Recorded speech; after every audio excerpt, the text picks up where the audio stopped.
This is the sluggo, slant and go.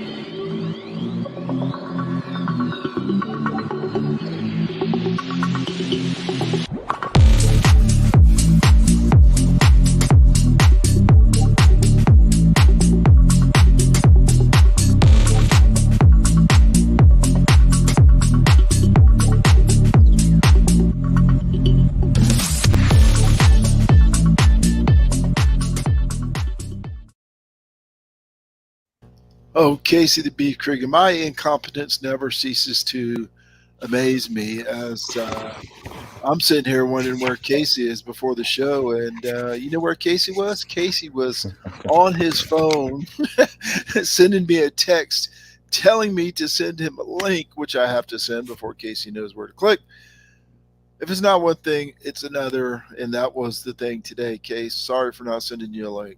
Oh, no worries. It's just, we both live other lives. Surprisingly, we don't make a living doing the show. And I know that probably surprises most guests, but so, things happen and you're doing stuff and you just assume because you are so good at sending it that I just assumed at it. And I went to look at 7:22.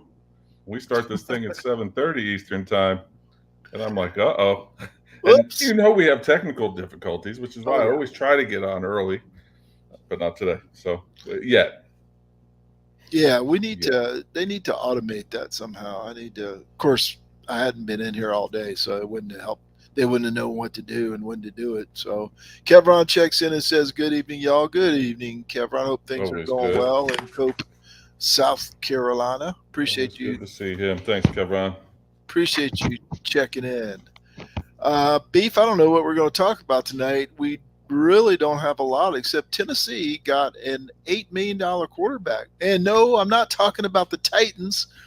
I'm talking about the Tennessee Volunteers who apparently one of those collectives managed to put together an that's next year. Next year will be $8 billion. $8 million quarterback, Nicholas, and I'm sorry, yes. Nicholas, I'm going to screw it up. I am Maleva. Maybe we get JP on here. He could pronounce it for us. But anyway, apparently he's getting $8 million. I don't know, $2 million a year. Who knows what? But, what could go wrong with the NIL deals and you had Quinn Ewers leaving high school early to go not play for Ohio State and apparently make $1 million, then go to Texas, and I think he's played like 3 downs or whatever at Ohio State, and he's made several $1 million. You got this kid is still in high school, got a whole nother year of high school, and he signs an $8 million deal to go play for Tennessee. What could go wrong? He's a high school junior that basically signed a professional contract. You're right. What can go wrong? But this collective, I have heard rumblings, and I need to do a lot more research, that this might be something that the University of Tennessee wants to kind of separate itself from. It's not necessarily the most, legal collective that may be happening. So this is a wait and see. Of course, Tennessee fans on the social medias are all talking about that it's sour grapes. And Texas A&M signed an $8 million class, which is alleged. No one knows that for certain. But I just can't believe that this guy is going to Tennessee. One, not that they don't get good players, but they haven't really gotten a high-level quarterback probably since T. Martin, Peyton Manning. Really, I mean, they've had a couple. I think Ainge was a 4-star kid, but we're going back. We're going to Fulmer era. But good for Tennessee. I mean, if they're going to pay it, but I just can't believe that a 17-year-old kid, a rising senior, is set for life. Really, I mean, if it does go wrong, a la Willie Corn, this kid's going to have no issues, though. Yeah, sorry, sure. Even if he doesn't make the NFL, I'd take $8 million right now. So here's the thing: if I don't have $8 million or anything close to that, but if I did, I'm not sure I would pay it for a high school kid to go to Clemson. I mean, you know what I mean? I don't know. JP says, yeah, I had Nico pegged to stay out west until, yes, 8 million will make you move to Tennessee in a heartbeat. Um, uh, I can't imagine wanting my team to win that much that I would pay. I don't know. Maybe there's 8 million people paying $1 each into this collective. I don't know, but you get my deal. I can't say, hey, beef, we need 750,000 to put us over the top with Nico. Would you mind chopping that up? And if I had 25 million in the bank, I'd say screw you. I don't understand. Well, I don't get it. that's even we're digging deep here and really getting granular, but uh, it's to put it over. You said to put it over the top. What is the bar? Did he turn down 7 million? And, I mean, like, what's the bar that Yeah, a that was 17-year-old kid is this setting? the 7 million was from the rival high school to come play next year. That's Yeah, Bosco, right? Isn't yeah. Bosco the rival out there? It's kind of crazy. I just would not. I can't say. I don't think I would do it. I don't know. Maybe if I had Jeff Bezos money, I'd say, oh yeah, I'd throw him a mill, come play for old State U and try and win a few games. I have a hard time picturing it though. But that's because I don't have that money in the bank, and we pinch our pennies around here and use Yeah, the it's same. easy. It's easy for us to say no, right? We don't have it. We don't have it to say yes. We pinch our pennies right now. I mean, I use the same paper cup for 3 days. So, I don't know what you're talking about. oh, so funny, so funny. Anyway, $8 million. Congrats to Tennessee. No sour grapes here. Good luck. Good luck. I I hope. hope it works out. Yeah, I hope it works out for the young man too, and nothing goes wrong in the next year. What could go wrong with a 17-year-old kid with $8 million? I don't know if he got it all, but anyway. Hey, Dabo Swinney praised his quarterbacks this past week. I saw an article speaking to JP Priester. I believe it was on the allclemson.com about praising the quarterback, saying they're both doing a good job, which he's going to say that, right? Everybody's in the best shape of their life. The quarterbacks are doing all the right things. I mean, it's spring, right? And nobody's doing anything wrong. So we just got to hang out until April 9th when we can see what happens on the field in the spring game. See a slim down, theoretically, DJ Uyangalale. I got that one down after 2 years. See the other pieces and parts that I want to see. I'm going to do an article for Rubbing the Rock about this, or it might be a slideshow because those rack up the hits. 5 things I want to see in the spring game, and none of them involve 57-yard touchdown passes. They involve snapping the ball to the quarterback. Nobody getting hurt like Chad Kelly did one spring, that kind of thing, right? I just want to see the basics because last year they had trouble getting the ball to the quarterback or holding on to the ball when they did, a la Will Shipley in the Georgia Tech game. So I want to see just the basics, and we got a couple more weeks to go until the spring game. Yeah, we should have one more show before then. I know we're going to be off next week. I love that JP's line there. Go with styrofoam, and you can go a full week. I agree. I agree with you though. I hate agreeing with you, Marty. You know that, but Yes. there's not much to see. And I was going to say after you said Dabo said that the quarterbacks were really good, I was going to say water is wet because those are obvious things that Dabo says and that I say all the time. It's just he wasn't going to come out and say that they haven't looked good, right? I mean, he doesn't want the media taking that and running. God knows everything else he says they take and run with. But on the flip side, at least it's not a Colin Cowherd thing out in Southern Cal where they said that multiple sources said it was the best practice ever that Southern Cal put on the other day. I Like saw that matters. But yeah, April 9th is going to be fun. I want to see the defense. I want to see them pin their ears back a little bit. I'm really looking forward to seeing the offensive line. Hopefully they can piece something together to be somewhat formidable for those running backs because I think this is one of the best running back rooms that Clemson's had in some time. I mean, obviously with ETN and Gallman and Lynn J. Dixon, and I'm missing a ton of guys, but I just feel like they're deep, they're loaded, they're proven, think all three of those guys have shown glimpses of being absolutely fantastic. I hope they can catch it out of the backfield. And I want to see who's lining up at corner. That's it. I don't care what the score is. I don't care the big Yes. plays like you. I don't care any of that. I just want to kind of get a glimpse because obviously things change too between now and August. But just see who's there. And then the fallout, who's transferring after. Right. And if the quarterbacks aren't good against air, we're in really big trouble. And JP, no styrofoam. I got the red Solo working here, but it's iced tea in here. I promise you. It won't be later, but it is right now. Go jam up here in my face in a little while. But JP says he can vouch for DJ being much caps slimmer than a season ago. That's great news either. I think he lost some mobility. Obviously, with the knee injury, you're going to lose mobility. But also, he had taken his NIL deal to heart and bojangled himself a few pounds. The rumors are he had some familial issues too. I think that, I'm sorry, he's a kid. That probably weighed heavy on him too. So I'm excited. I think redemption story this year. Heck, redemption after winning 10 games. I don't know, but he needs to be better. That's all. Imagine a really good DJU and this team. Sky's the limit. It is weird, isn't it? The longest Power 5 winning streak in the nation belongs to the Clemson Tigers.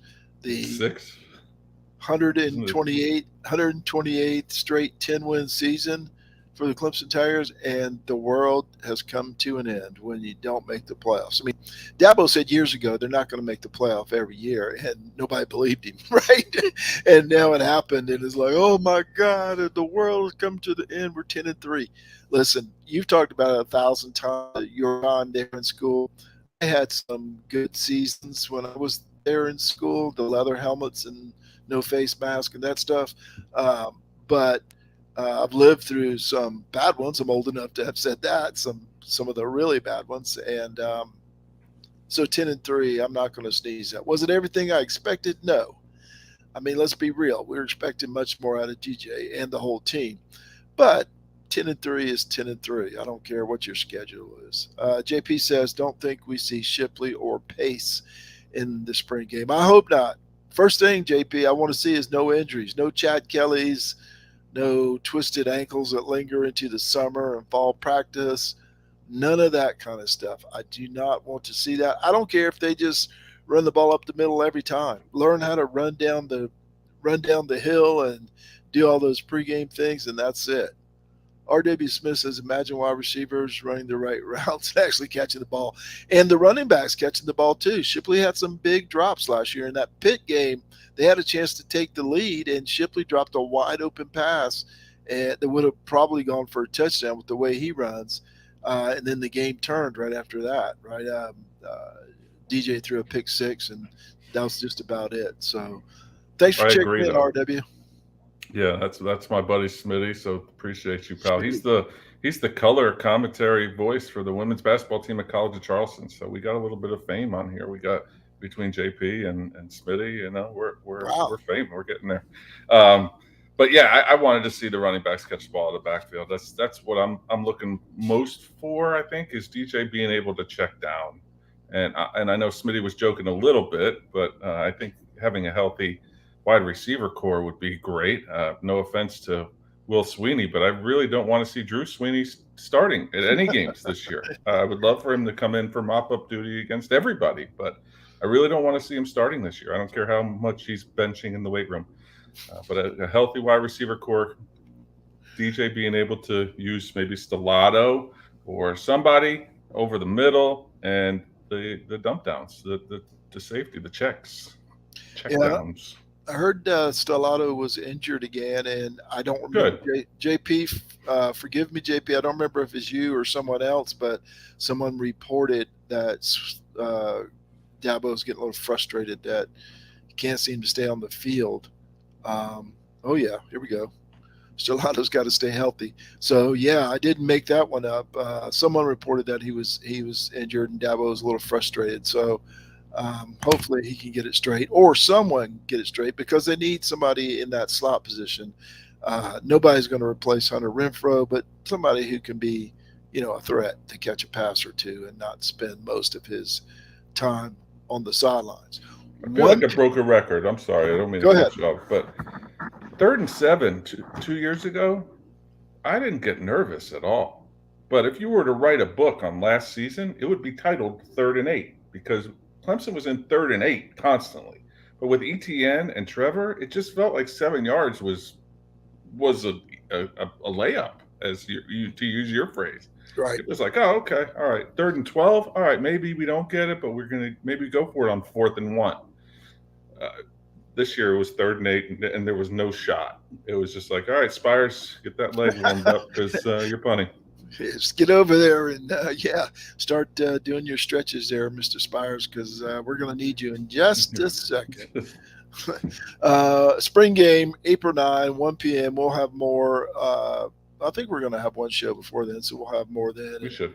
Maybe we can wrangle JP into doing another Twitter Spaces, maybe on football this time. April 9, 1 p.m., ACC Network. It's going to be glorious.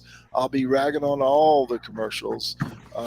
It'll be a great time.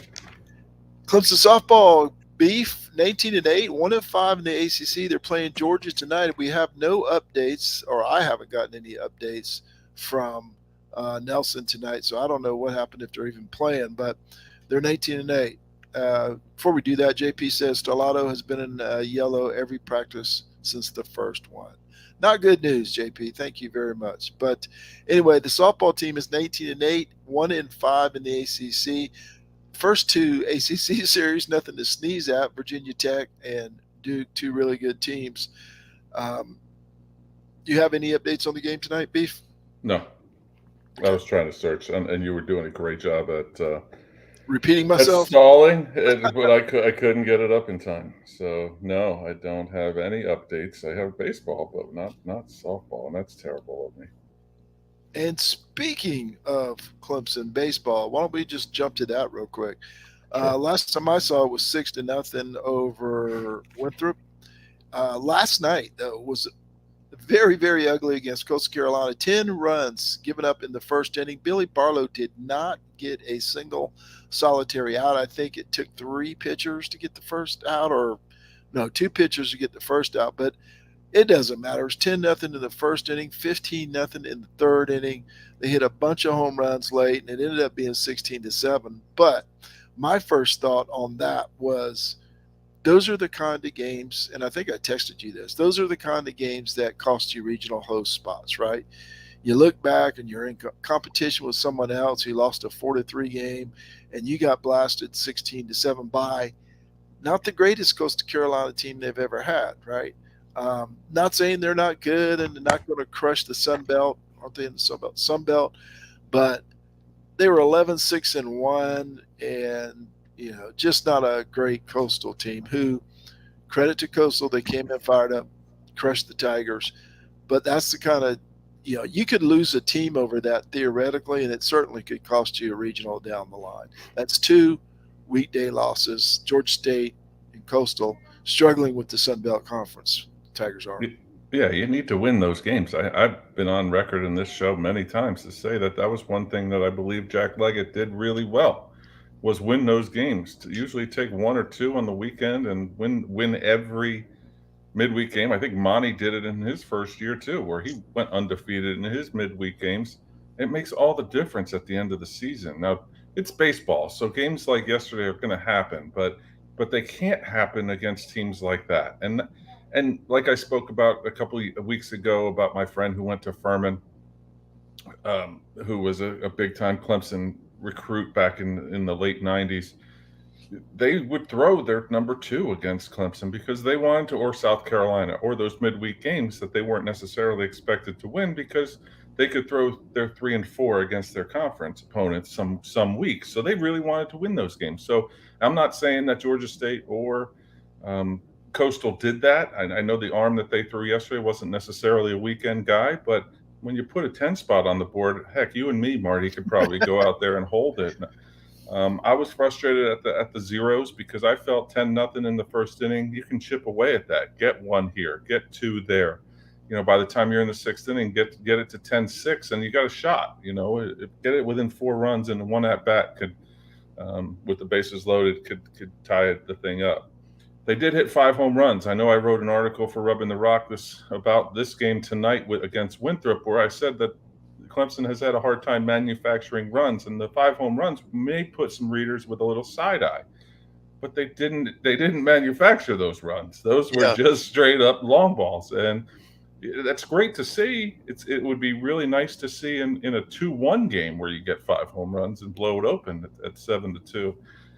It's just frustrating because those teams, those games. I'm doing the opponent's preview, if you will, a little bit of a hokey preview of these games, and just reading about them, you don't expect on paper to lose in that fashion.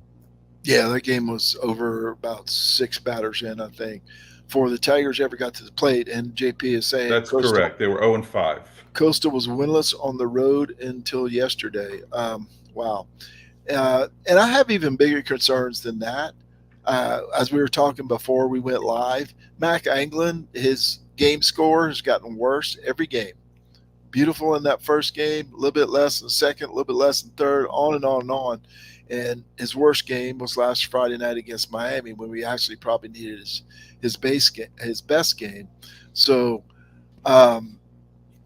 that's a concern. Billy Barlow couldn't get an out yesterday against Coastal. Not that he didn't have a good game. He's kind of fallen off the last 2 weeks. Gave up a couple of home runs to Georgia State. I don't remember if I know he gave up at least one, the first one to the dude that hit 3. But the pitching staff is coming back to earth quickly. The good news is we did see Jeffrey Gilbert out there the other day, at least for an inning or two. So that's the good news. But the pitching staff is coming back to earth quickly. The batters, until yesterday, was it yesterday? No, until Sunday. I'm sorry. Until Sunday, they had 32 hits with runners on base against Hartford in a 3-game series, and 32 in the other 16, 17 games until Sunday. They finally hit the ball on Sunday, but they're inconsistent as heck. Hitting with runners in scoring position and hitting in general. Caden Grice is in a month-long slump. I saw he had a hit earlier. That's great news. I don't know. It's they're going to have to prove to me that it's going to be something other than what we've seen from Monty's teams in the last couple of years. I don't think they're going to go 25 and 27 again, but I could certainly see them get into ACC play and end up with 30 or 32 wins, something like that. Yeah, and the pitching has to be better, and it's crazy. Before this past weekend, you could count on Anglin. Now you're going to get a bad start every now and then. Okay, chalk it up to maybe that. We'll see what happens Friday night against a little bit of a lesser competition. You got 10-10 Pitt coming. Are they coming to town, or is Clemson going on the road? They're on the road this weekend. But you have they're 10-10 and 1-5 in the conference, something, or 1-2 in the conference as well. So the competition is a little bit less, but that Miami team that they played isn't the best Miami team that they've fielded over the years either. So obviously a little bit better, good program and what have you, but it was flipped this past weekend. I thought we got decent outings from Clayton and Hoffman, and not a good outing from Mac Anglin. So hopefully they pick it up. Hopefully they complete this game tonight. It looks like it's 6-0, 7-0 currently. 2 bases loaded, 1 out for the Tigers, and build a little momentum. I think we got so excited at 14-0, and then we're even at 14-1. It was like, okay, no worries, no big deal. And then it just started kind of snowballing. One loss, that old adage, 1 loss leads to 2, leads to 3.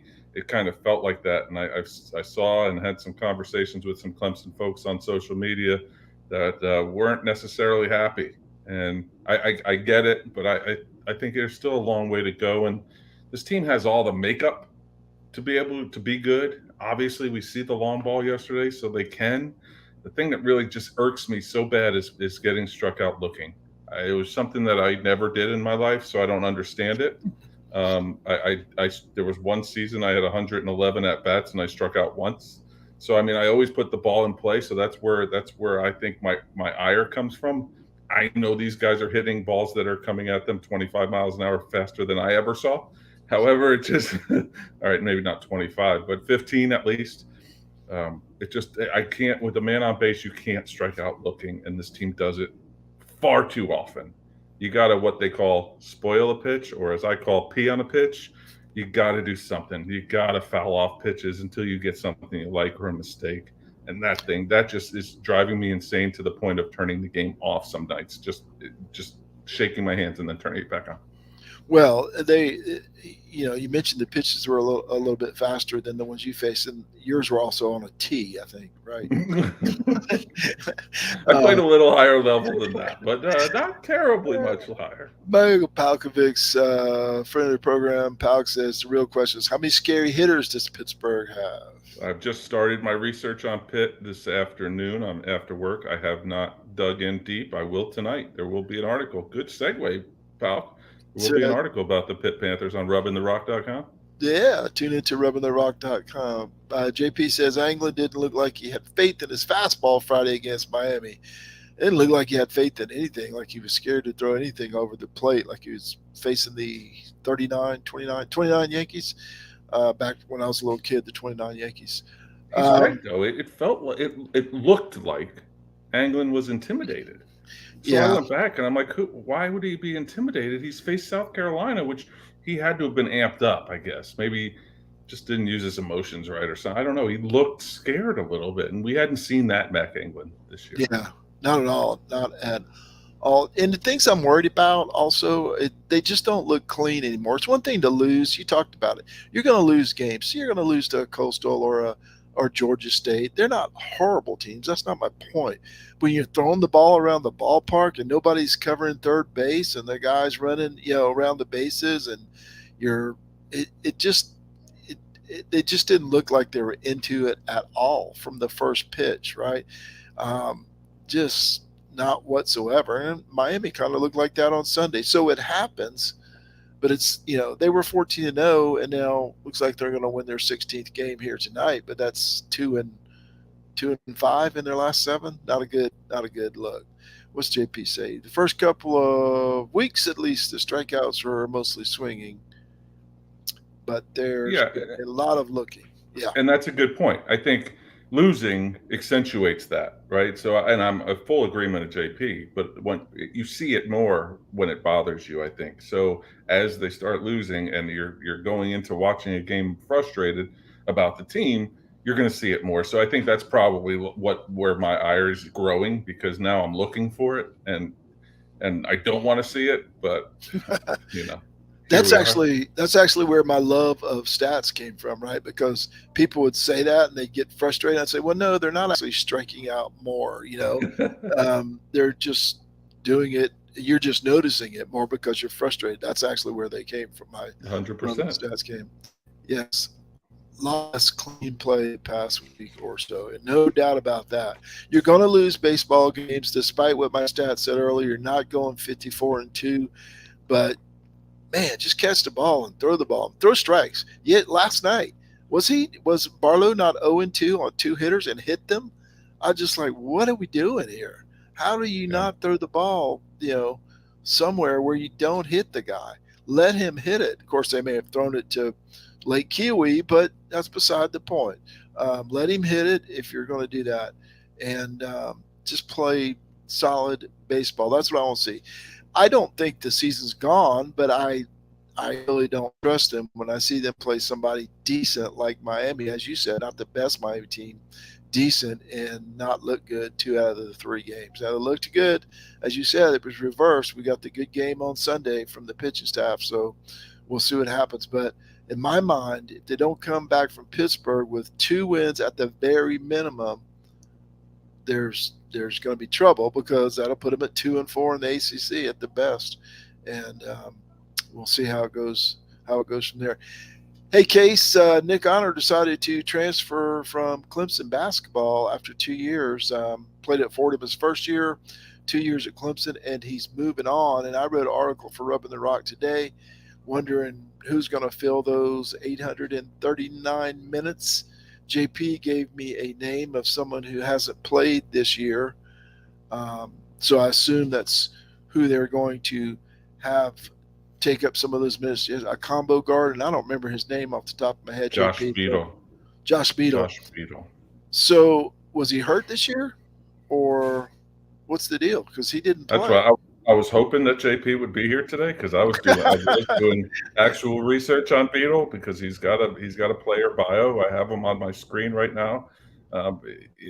He's from Cardinal Newman High School in the Columbia area. He's 6'3", 180 combo guard. Averaged almost 17 points a game, just at 17 points a game, about 7 rebounds a game. So I like his stats. I haven't seen him play. I know he was a 3-star, 247 called him a 3-star prospect, in-state kid. I know they were excited about him.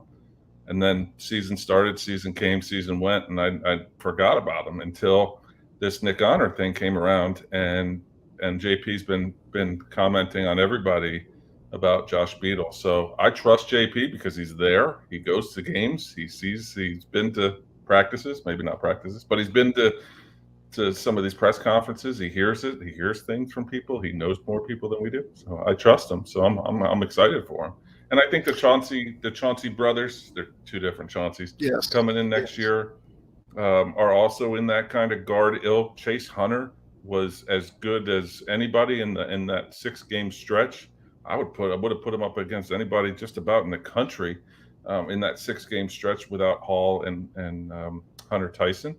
And so maybe it's his turn to step up. Plus, Alamir Dawes is still going to be around, we think. So. Well, what it does is it gives Clemson some more size, right? I love me some Nick Honor at times, but his shot was blocked more than a few times because he just doesn't have the size, and Josh Beadle does have the size.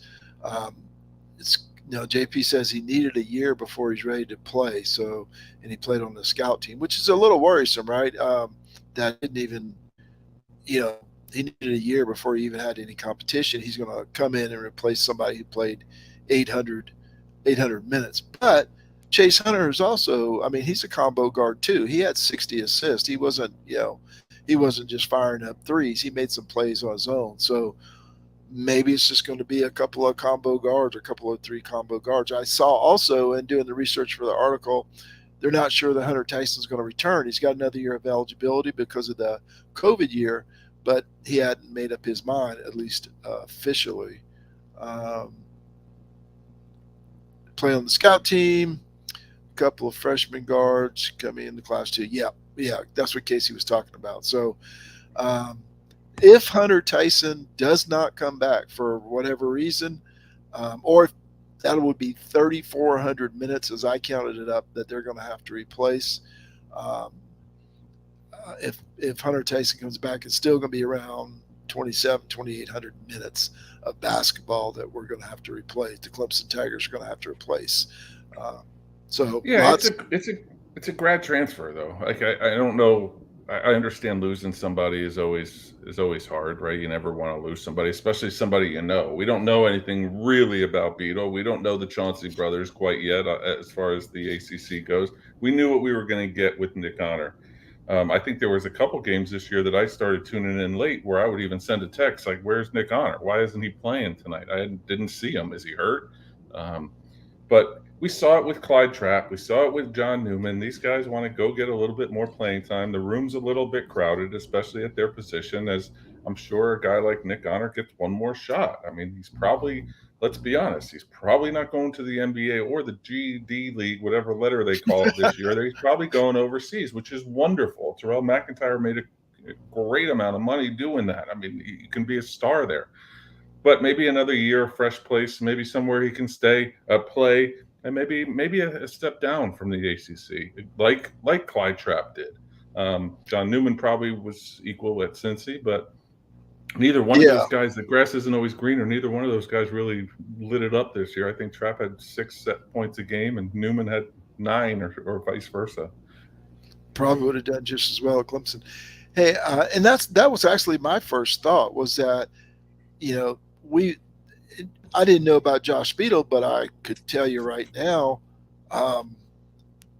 that his Nick Honor's playing time may have been reduced next year because of Chase Hunter, right? I mean, you see, he's one of those guys where you see him on the court, and you mentioned this earlier. You see him on the court, and he's like, "Where's this guy been? And why hasn't he been playing for since since the first game of the season?" So, um, uh, yeah, I think it could have been a situation where, just like last year with the guys you just mentioned, that Brad Brownell probably pulled him aside and said, "Hey, look, we got some other guys that are going to play more next year, so maybe you want to think about something else." I don't know how those conversations go, but that's how I'm imagining it. Trying to look out for Nick Honor and say, you don't want to spend your last year here playing 8 minutes a game or whatever.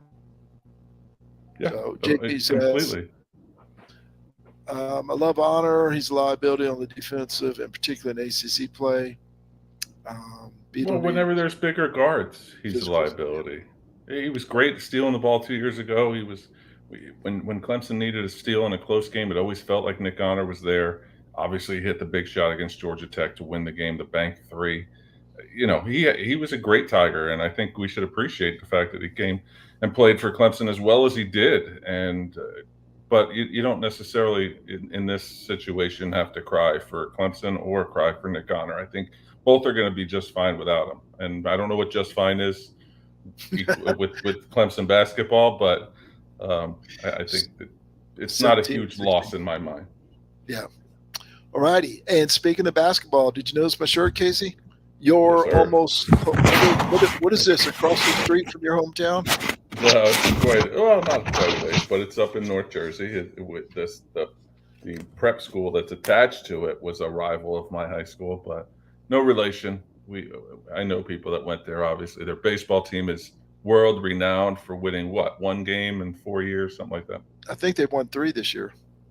They got a beautiful field that's right on the East River. It overlooks Manhattan. It's a really beautiful field. They just don't have players apparently that can play there. Yeah, I got this shirt. They were 0-38, I think, at the time. And I looked up their coach's record, and it's a different coach now, and you'll know why when I tell you. The coach's record was literally, I think if I remember correctly, he was 3-101.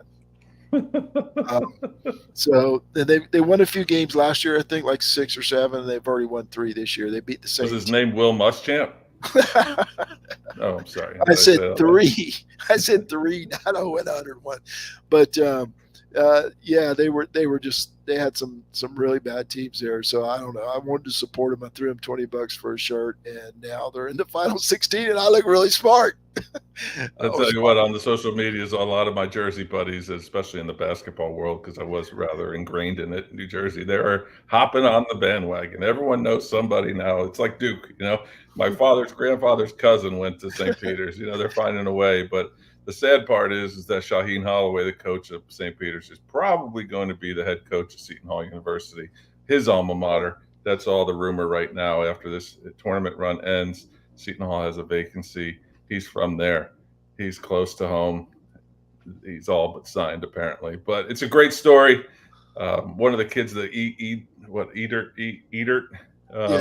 went to another Catholic school in New Jersey. So probably beat my high school a couple of years ago. But yeah, it's neat. It's a fun story. They're a 15th seed. They beat Kentucky. It was crazy. They dominated Kentucky. They didn't just beat him like a half-court buzzer beater. They were taking it to him, man. It was bizarre. And then they took it to Murray State too. Yeah. Like they never trailed in that game. So we'll see. Ride it, baby. They got Purdue, and Purdue's got a couple of big guys, and I don't necessarily mean tall. I mean big dudes. But Trevor Booker's too. Yeah. But they got a couple of Trevor Bookers on the inside, so it'll be interesting to watch that game and see what happens. But yeah, I got me a St. Peter's Peacock shirt and had it for a couple of years. And I've worn it before in the show, but it never meant anything except for now. I'm proud as a Peacock. I said you were just because they were from Jersey, but I'm proud as a Peacock wearing the St. Peter's Peacock shirt. And there's no doubt who I'll be pulling for. Hey, Beef, Chopping Beef is still on hiatus. I guess you haven't told me anything different, so that's what you told me last week. So we're going to go with it. Yes, sir. Still on hiatus. very same things happening to seldomnewsreserve.com with the rubbingtherock.com. I just haven't had the energy or time to and you know, my bosses at work, I'm not sure what they're doing, but I have 17 projects now, so quite busy there. And you know, websites and Twitter and everything, baseball games to watch. So Seldom Used Reserve is kind of dead in the water right now. I emailed the guy today and said, "Hey, how do I get out of this deal?" So we'll see how that works out. But we're all our efforts going to rubbingtherock.com, me and you and John Chansey. If there's anybody out there that want to write, sorry pal, write about Clemson, has to be Clemson focused, Clemson centric, Clemson central. Drop me a line, seldomusedreserve@gmail.com, and we'll talk about it and see if you can add to it. Chancey's doing some great primer articles on position groups of the football team for the spring game, the spring primer. The Beef, as he said, is doing some baseball previews of the series. I'm doing just whatever comes along the way. I'm the kind of the general desk guy, you know. J. Ron Kerr signs a contract, you got it. Deshaun Watson gets traded and changes his mind. I actually enjoy doing that kind of stuff, finding out. I read an in-depth article about how he changed. First of all, I'm giving away my article, but first of all, he didn't want to go to Cleveland because the only reason was because he has only been there once for a game, and it was cold. And to think that franchises, you know, the balance of power in NFL would be because he happened to be born in Georgia and it was cold in Cleveland. You know, it's just amazing, right? It was that small of a thing that kept him. And then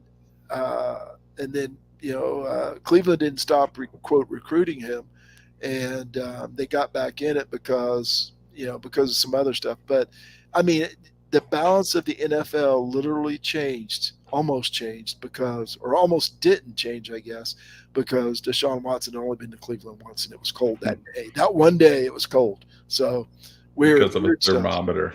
Yeah, because of a thermometer. And, you know, so he wasn't worried about all the other stuff with Cleveland, which is what I put in the article, which I was thinking, it seems like the cold weather would be the least of your worries, right? It'd be like the franchise has been just horrible for decades and decades, but nope, didn't bother him a bit. Now, and the other thing is the reason he wants to go there or he was interested is because the defense is so good. And I'm thinking, okay, that's great. But have you looked at the offense, the guys you're going to be playing with, right? There's like Nick Chubb and another running back and Amari Cooper. And the rest of the guys, I don't know. So it's just an interesting thought process. But I guess when they guarantee your $230 million contract, you go, looks good. I'll buy a coat. Cleveland rocks, so to speak. But anyway, a little bit shorter show tonight, Casey, and we're going to take next week off. I know you said you may be traveling, but I just kind of made a command decision. We're going to take a week down, give you a chance to regroup and spend some time with the little one and the missus, and we'll figure it out from there, see if we'll be back in 2 weeks. But I've enjoyed it. Tell the people thank you, and let's get out of here. Yeah, thanks so much to everyone in the Seldom Used Reserve College Football Discussion Facebook group, especially Nelson Wilhite for all of his help, John Chansey for his work on rubbingtherock.com, Uncle John McGee, everyone on Seldom Used Reserve, Sluggo Podcast, JP, Smitty, Pauk, and all of our commenters. We really appreciate you. Each and every one of you who listens, likes, shares, and participates. On behalf of Marty, Seldom Used Reserve Coleman, I am Casey the Beef Cregan. Make sure to check out rubbingtherock.com. Thank you so much for listening. We'll see you right here in 2 weeks, probably, on Sluggo. 2 weeks. JP, thanks for all the comments and information. Appreciate you, brother. I think we're done here.